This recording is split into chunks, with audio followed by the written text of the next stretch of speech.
สบายดีเนาะทุกคนเนาะมื้อนี้ก็พาลูกพาเมียเนาะไปอาบน้ำอยู่หนองพู้นแหละเนาะพี่น้องเนาะบ่แม่นว่าอาบน้ำอยู่หนองเนาะอาบอยู่น้ำสร้างเนาะแต่ว่าบ้านเฮาก็เอิ้นว่าหนองนี่แหละพี่น้องเนาะอามื้อนี้ก็พา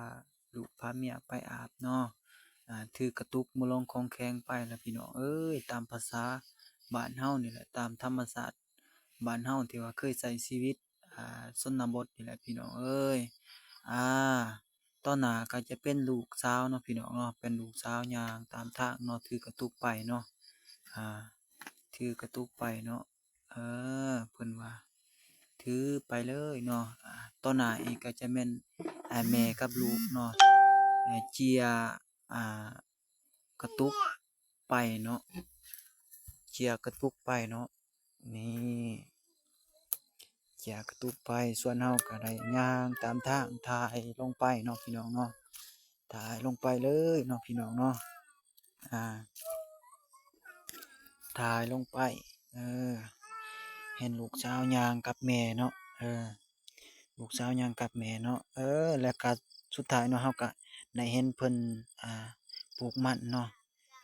เฮาก็ได้ทักทายสบายดีกับเพิ่นหน่อยหนึ่งเนาะแล้วก็สุดท้ายเฮาก็ได้ย่างไปเนาะย่างไปใกล้เพิ่นเลยเนาะย่างไปจนฮอดพู้นแหล้วพี่น้องเอ้ยจนฮอดน้ำสร้างพู้นแหล้วพี่น้องเออ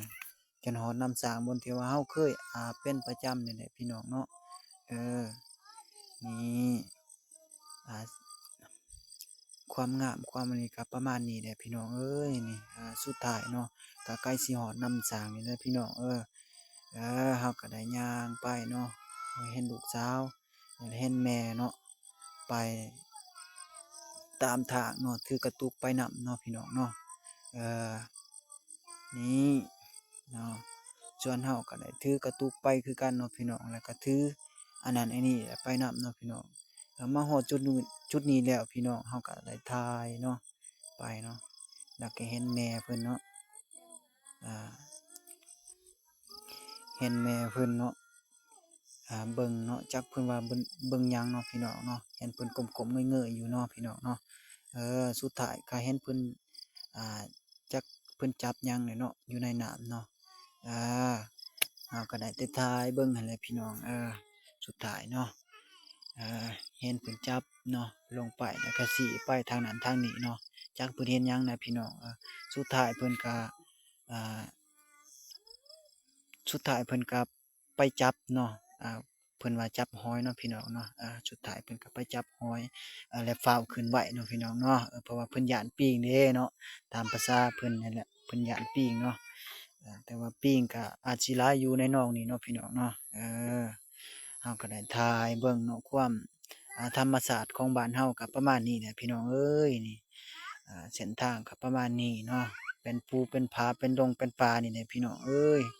นี่เฮาก็อยู่ไร่อยู่สวนคือเก่าหั้นแหละพี่น้อง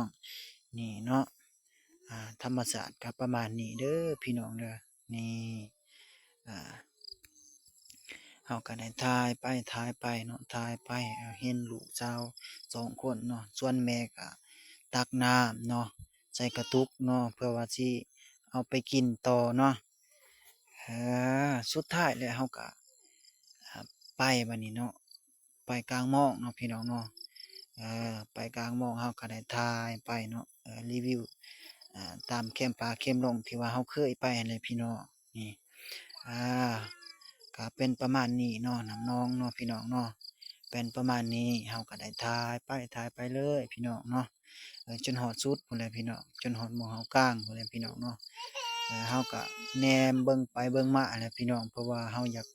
เฮาสิกางหม้องใดมันสิเหมาะสมหั้นพี่น้องเนาะเฮาก็ แนมไปแนมมาเนาะแล้วก็ถ่ายไปถ่ายมาเนาะว่าหม้องใดมันสิเหมาะสมกับเฮาถ่ายเนาะอานี่เฮาก็ได้ย่างไปเนาะค่อยๆย่างเนาะคันย่างแรงหลายก็ย้านปิ้งเนาะเพราะว่าน้องนี่ก็มีปิ้งหลายเนาะพี่น้องเนาะเออมีปิ้งหลายเฮาก็ย้านคือกันเดะพี่น้องเฮาก็ได้ย่างไปเบิ่งไปเฮาคิดว่าโอ้หม้องนี้เดะเฮาสิกางหม้องเนาะเพราะว่ามันเป็นหม้องที่ว่าเหมาะสมสุดหั้นแหละเนาะอา เฮาก็ย่างไปเนาะพี่น้องเนาะเบิ่ง ว่าหม้องใดมันสิเหมาะสมเนาะแต่ว่าเฮาก็เห็นแล้วหม้องที่ว่ามันเหมาะสมหั้นเนาะแต่ว่าเฮาได้ถ่ายเบิ่งให้พี่น้องเบิ่งหูเบิ่งเห็นนั่นแหละพี่น้องเออนี่เนาะสุดท้ายนี่ประมาณนี้เด้อพี่น้องสุดท้ายแล้วเนาะเฮาก็ย่างไปเนาะย่างไปแล้วก็ไปมัดหม้องเนาะไปมัดหม้องตามภาษาบ้านๆเฮาแหละพี่น้องค่ำมาก็ไปกางหม้องเนาะกางหม้องตามภาษาบ้านเฮานี่แหละที่ว่าเฮาเคยเนาะเคยหากินหาอยากแบบธรรมชาติเนาะเออ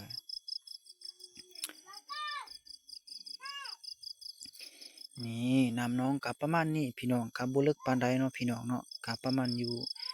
เพียงแอวนี่แหละพี่น้องหรือว่าเพียงแอวลงมาเนาะพี่น้องเนาะก็ประมาณนี้เนาะพี่น้องเนาะสุดท้ายเฮาก็ได้กางเนาะยางหม้องเนาะยางหม้องแล้วก็กางไปเนาะหม้องเฮาความมันยุ่งเนาะพี่น้องเนาะเฮาก็ซาวมาแต่พู้นแหละแต่เรือนพู้นแหละเนาะแต่ว่าฮอดนี่มันก็ยังยุ่งคือกันนั่นแหละเนาะพี่น้องนี่เบิ่งเฮาแปลงหม้องเนาะพี่น้องเนาะไปมาอ่าแบบธรรมชาตินั่นแหละพี่น้องแบบธรรมชาติบ้านเฮานั่นแหละพี่น้องเนาะเออนี่เฮาก็ได้กางหม้องเนาะ กลางมองไปมองมาอันเนี้ยพี่น้องเอ้ยตามภาษาบ้านเฮานี่แหละตามชนบทที่ว่าเฮาอ่าอาชีพเฮาอันเนี้ยแหละพี่น้องนี่อ่านี่กลางมองไปกลางไปกลางมาอันแหละพี่น้องเออนี่เนาะเฮาก็ได้กลางนั่นแหละโอ้สุดท้ายก็ฮอดหม้องจุดที่ว่ามันยุ่งเนาะเฮาก็แป้งไปแป้งมาแหละพี่น้องแป้งไปแป้งมาแหละเนาะเฮาก็เบิ่งนำและเบิ่งขานำเนาะย้านว่าปิ้งครบเฮาเนาะอ่า เฮาก็ได้เบิ่งแข้งขานี่เนาะย้านว่าปิ้งมันสิครบเฮาเนาะเออก็แป้งไปแป้งมาแหละเนาะมันฮอดหานสุดท้ายก็แม่นอีหลีเนาะพี่น้องเว้าบ่ทันสุดความซ้ำหานแม่นอีหลีโตหนึ่งแล้วเนาะได้จับขาเฮาไปเนาะเฮาก็ย้านคือกันแหละสุดท้ายเฮาก็ผาวแหล้วเนาะพี่น้องเนาะเฮาก็ย้านคือกันเด้อพี่น้องเฮาก็ผาวไปแล้วบัดนี้ผาวแล้วเฮาว่าสิอันนี้เด้อพี่น้อง ว่าสิดึงหามหั้นแหละพี่น้องแต่ว่าเฮาก็อดไหวเนาะเพราะว่าเฮาก็ถ่ายคลิปไว้เนาะเฮาก็ดึงไหวเนาะเออสุดท้ายเฮาก็ผ่านจุดนี้ได้เนาะเฮาก็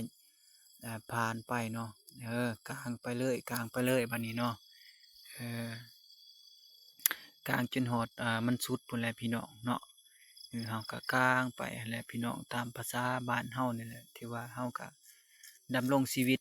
แบบนี้แหละพี่น้องคู่มื้อคู่ประจำเนาะ เพราะว่าคนเฮาเนาะมันใช้ชีวิตแบบบ่คือกันเนาะต่างคนต่างใช้ชีวิตแบบต่างกันหั้นนะเออส่วนเฮาก็ค่ำมาก็ลงกลางหม้องเนาะลงกลางหม้องไปกลางหม้องกลางอันนี้แหละพี่น้องเออหาใส่บอกใส่เบ็ดนี่แหละตามภาษาเฮาเคยนั่นแหละพี่น้องเนาะเออนี่เฮาก็ได้กลางไปนั่นแหละพี่น้องกลางจนฮอดมันสุดบอนพู้นแหละพี่น้องเนาะเออ จนฮอดสุดหม้องเนาะสุดท้ายเนาะก็